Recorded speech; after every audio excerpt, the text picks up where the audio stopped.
Seorang pria tunanetra di Kabupaten Gresik memilih menghabiskan seumur hidupnya sebagai guru ngaji untuk anak-anak usia dini dan di kampungnya di Kelurahan Karangturi, Kecamatan Gresik Kota. Bahkan selama 17 tahun lamanya mengajar ngaji, pria tersebut rela tidak dibayar meski kondisi ekonomi keluarganya pas-pasan.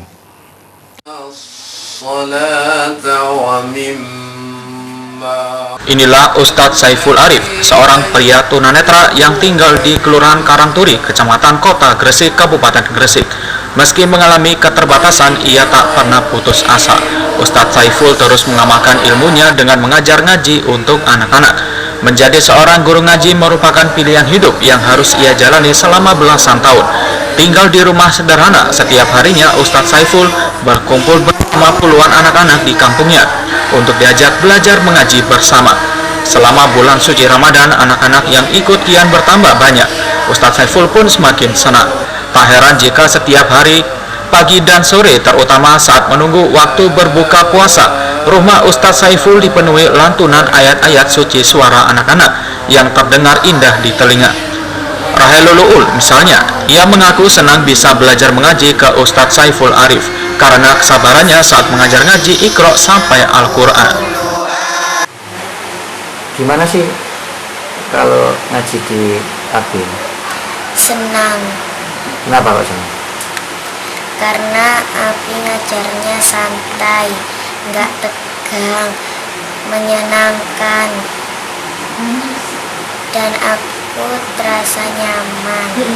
Berkat kesabaran dan ketulusannya dalam mengajar ngaji, tak sedikit juga di antara murid-muridnya yang masih berusia 5 hingga 10 tahun telah berhasil menjadi hafidz dan hafizah, penghafal Al-Quran. Tak mudah bagi Ustadz Saiful Arif untuk mendirikan sarana belajar mengaji untuk anak-anak usia dini. Bahkan selama 17 tahun lamanya mengajar mengaji, dirinya rela dan ikhlas tidak dibayar meski kondisi ekonomi keluarganya serba pas-pasan.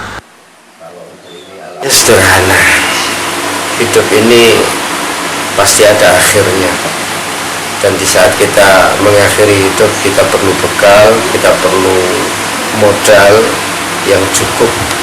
Artinya kalau orang sekarang lebih sibuk dan fokus untuk investasi dunia, investasi materi. Nah, karena saya nggak mungkin untuk mengejar itu semua, jadi saya ingin fokus di investasi akhirat.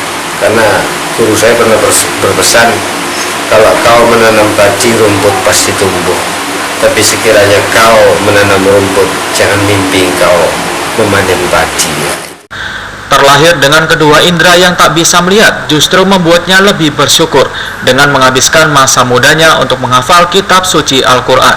Alhasil sejumlah prestasi tingkat lokal maupun nasional berhasil diraihnya saat masih muda, khususnya di bidang hafalan Al-Quran.